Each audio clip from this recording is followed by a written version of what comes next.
Dan untuk pengisian Selamat Pagi Malaysia hari ini tidak lengkap kalau kita tidak bawakan juga cerita pagi dari negeri lain dan juga tempat lain.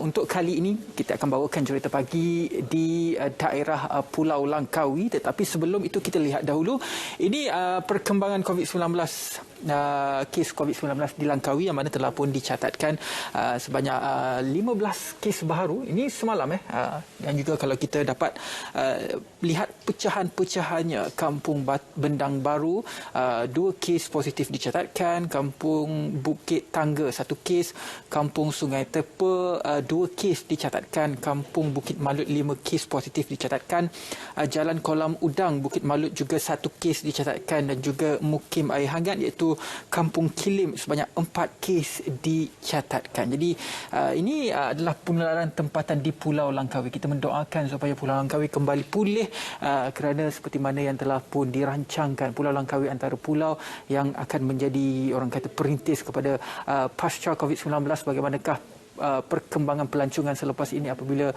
sedikit kelonggaran akan diberikan tidak lama lagi. Apapun, apa yang penting sekarang adalah bagaimana kita lindung diri, lindung semua seperti mana yang telah pun dikabarkan kepada anda dengan mengambil vaksin. Baiklah, rakan saya di Langkawi sudah pun bersedia untuk cerita pagi di Langkawi. Silakan.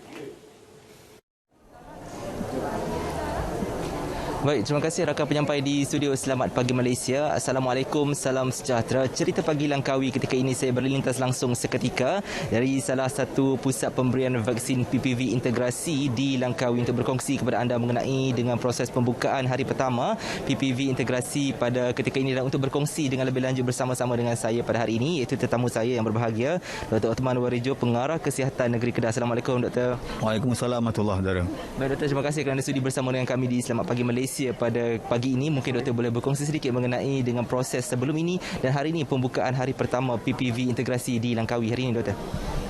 Terima kasih. Assalamualaikum warahmatullahi wabarakatuh. Hari ini 17 hari bulan Julai merupakan satu sejarah di mana pusat pemberian vaksin integrasi yang pertama di negeri Kedah bermula beroperasi, dan operasi PPV integrasi ini juga adalah sebahagian daripada inisiatif kita, inisiatif pihak kerajaan untuk menjadikan Langkawi bebas daripada COVID-19, destinasi yang bebas daripada COVID-19. Pusat ini kita rancang untuk bersedia untuk memberikan suntikan sebanyak 3,000 suntikan vaksinasi sehari. Ia adalah terbuka kepada seluruh penduduk Langkawi yang berumur 18 tahun dan ke atas, termasuk mereka pekerja-pekerja asing dan juga mereka yang berada di Langkawi ini.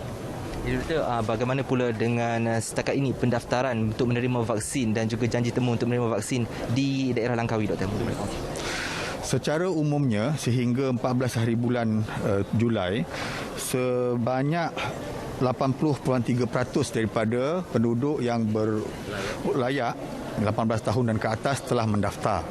Dan dalam masa yang sama sebenarnya, selain daripada menggunakan MySejahtera, pihak kerajaan negeri juga berusaha untuk mendaftarkan secara online menggunakan laman web. Jadi pihak kerajaan negeri datang ke rumah-rumah tertentu yang belum mendaftarkan sejahtera itu untuk didaftarkan. Jadi kita percaya dalam masa yang terdekat ini lebih ramai yang akan mendaftar, mereka yang layak akan mendaftar, dan dengan itu akan memudahkan proses imunisasi kita. Doktor, mungkin ada yang masih keliru antara perbezaan PPV awam dan juga PPV integrasi. Mungkin Doktor boleh jelaskan. Ya, terima kasih. Secara umumnya di negara kita ni banyak jenis PPV sekarang ni yang telah ditetapkan oleh pihak kerajaan bagi memudahkan ataupun menyediakan peluang vaksinasi yang lebih luas.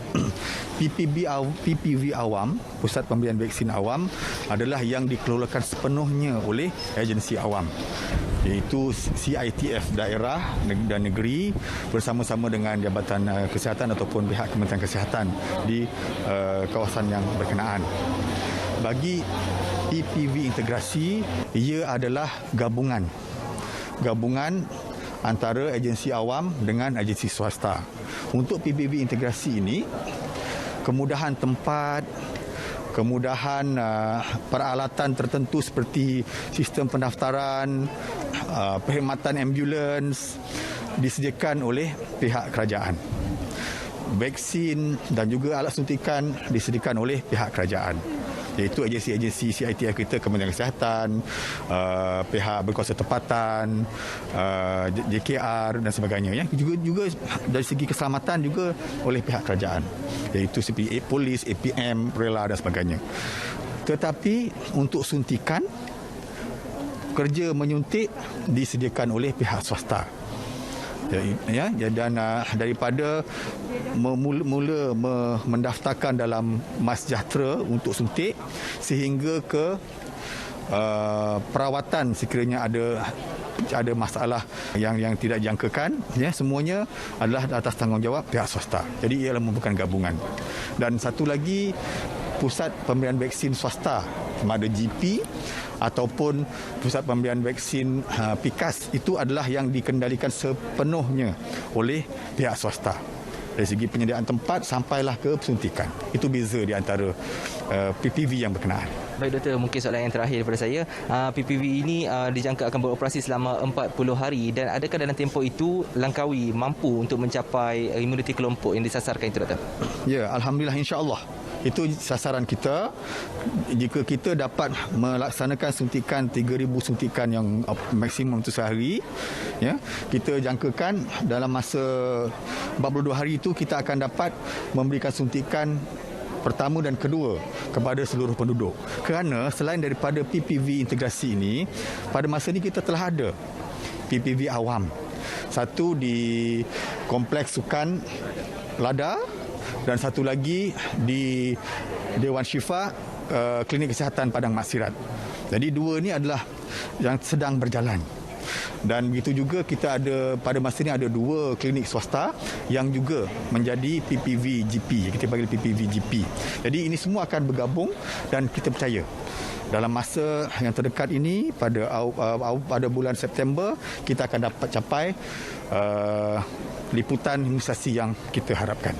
Baik Doktor, terima kasih kerana sekali lagi bersudi bersama dengan kami, dan itu antara inisiatif oleh Kementerian Kesihatan Malaysia KKM sendiri dalam memastikan khususnya Langkawi mencapai status imuniti kelompok dalam tempoh terdekat. Jadi saya kira itu sahaja langsung dari Langkawi untuk Cerita Pagi. Kembali ke Angkasa Puri, silakan.